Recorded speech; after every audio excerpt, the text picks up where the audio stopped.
Hello and welcome back to my channel, The Craft of Living, here for another unboxing. Thank you for joining me today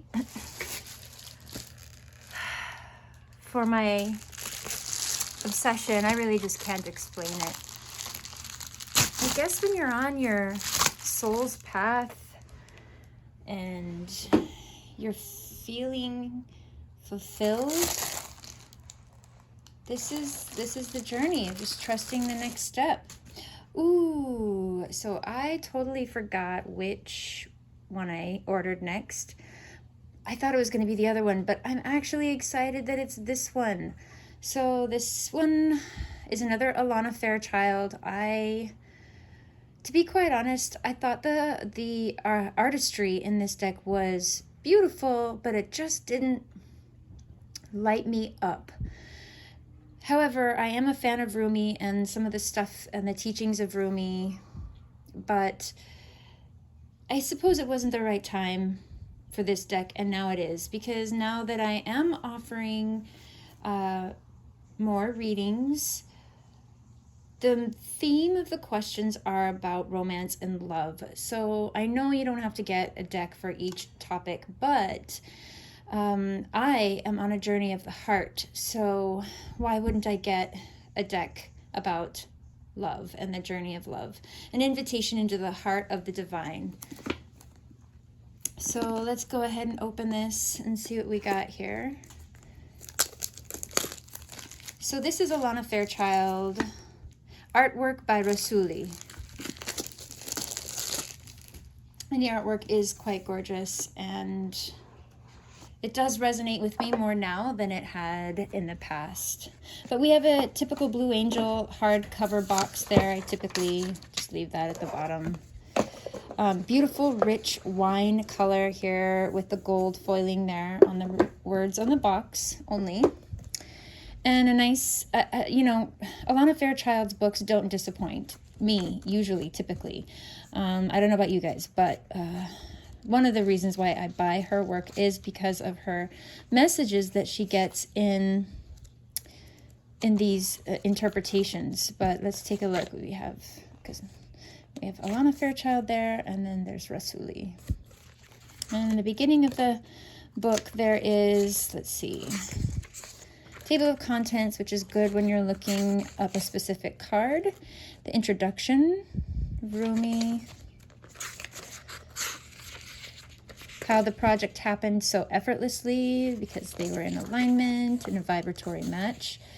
And then a note about Rumi's poetry. You have a different spread here.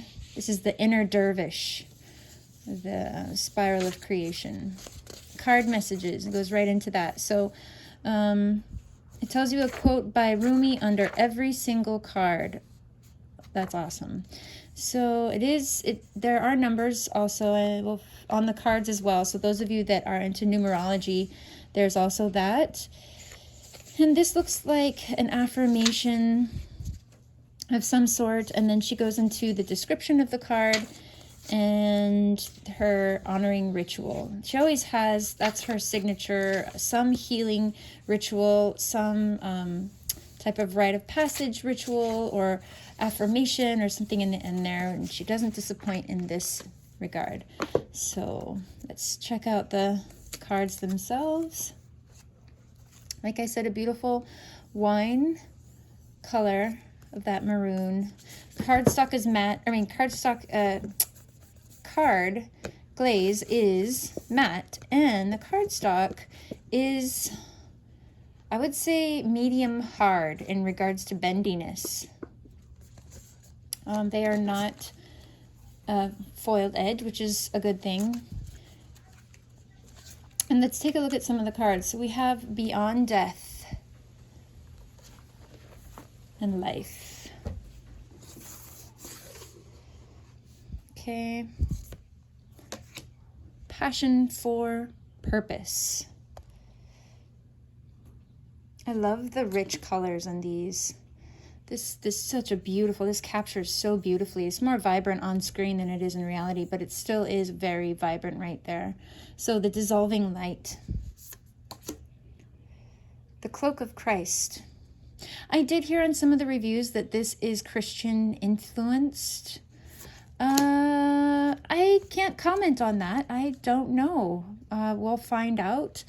I am familiar with a lot of Rumi's work and writings, and I resonate with it, so we'll see. I surge on the uprising wave of love. Cosmic heart. Sacred convergence.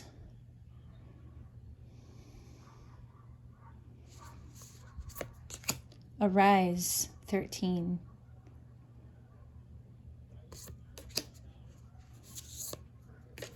Sacred union. This is like the card you would probably want to get in this deck. The all-encompassing hand. The lion and the deer.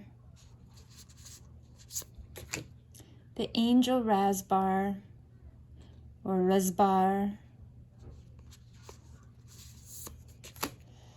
Commitment. You who show the way. Let's break these up a little. The lover and the beloved. Ooh, another card you'd probably want from this deck. Passion of the wild red mother. Sacred soul sister. The courage of your love. Blessing of Zara. Blessing of Al-Hakim. Victory of Maryam. Merciful Mother Jamal. All right, so they are some beautiful colors there. I love the blending. I am still uncertain how they resonate with me, but let's give it a good shuffle. What can we learn from you?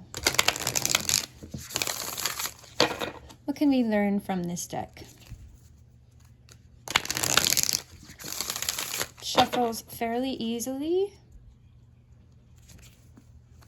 Not a lot of resistance, just a little stiffness, but that always happens breaking in your cards. What can we learn from the cards? All right, let's do a little draw, heart intention.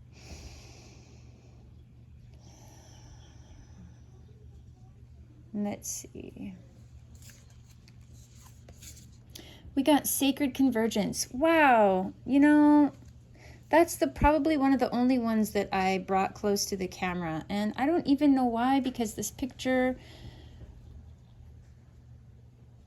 feels a bit staticky to me. It doesn't feel blessed. It feels confusing and passionate and excited and scared and uncertain, everything all at the same time. That's what it tells my intuition. But let's look at, just floating off the thing. Let's look at the meaning of that and see what we can get. So it is master number 11. The 11 doesn't go down anymore, so that is a good sign. I won't read you the whole thing, because there's a whole thing here by Rumi, and then something else here, and then the actual message. So, sacred convergence indicates a coming together of souls in alignment with a greater cause. This greater cause is both personal and impersonal. There is an aspect of joining together for common purpose, although that purpose may not be immediately obvious at a level of day-to-day consciousness. That common soul purpose may be to lift each other into greater love and self-belief, to shed fear and open the heart, filling each individual soul with more holy fire for its personal, passionate purpose. That's, I feel like, what I'm trying to do here. So that's a really affirming card. And maybe for those of you that are viewing this and watching this and drawn to this particular deck, maybe possibly that's what you would be doing for others, were you to engage in your intuition and use these cards for the greatest good, that might be what you as well would get out of these. So, because this is not just for what can I learn from this deck, it's what can we all learn from. So you'll have a sense when this process is happening, that passionate purpose. There will be a coming together of you with like-minded souls who hail from all walks of life, and yet together, through some invisible genius, you will help each other. So this can be even an online community, even, online support group of some kind. It can be virtual. It doesn't have to be in physical. Let's see. From other walks of life will help each other. You may simply be dancing in the same room or singing in a group, attending a class or a workshop, or just visiting the same beach or parkland. The trickle-down effect into your personal life will be felt too, and you'll have more energy after spending time with these people, even if you don't interact very much on a personal level beyond being in the same space. You'll feel empowered to step forward on your path and love yourself with less conditions. You'll become freer to shed your fears and let go of relationships based in fear and judgment, and open up to those more loving, responsive, and inspiring to continue on your personal journey in increasingly profound ways. So it's interesting that this says that, because I don't know if I'm the only one. I'm sure there's other of you out there, but going through our relationships and finding what ones don't drain us all the time, and sending love their way without draining our own cup and reservoir. And that includes, how you feel after you spend time with a person or talk to a person. And it's important to surround yourself with people that are in a similar vibratory area, so that you can feel uplifted, reaffirmed, and get that community sense. Not necessarily be uplifted, but encouraging. So this oracle has come to you because you are a part of a greater sacred convergence happening now. Perhaps you have already sensed its progression, or perhaps it will not be obvious to you, but the effect, whether obvious or subtle, will be important to your soul development and divine awakening. You are being asked to drop defenses and barriers towards groups of people that feel good for you. However, those that dampen your spirits or drag you down are to be dispensed with, no matter what games of blame or manipulation they may play to keep you coming back for more. No, that shall not do for your soul growth now. Just step away, turn towards those connections that feel nourishing to your soul, and learn to share yourself without fear. Just be. You do not have to force the planets to spin, nor the great cycles of the soul to happen. All that is required is that you show up for what is offered to you now. Do your part, take your steps, dance, sing, and be, and allow the gifts of the sacred connection to change your world, for this is the spiritual gifted present.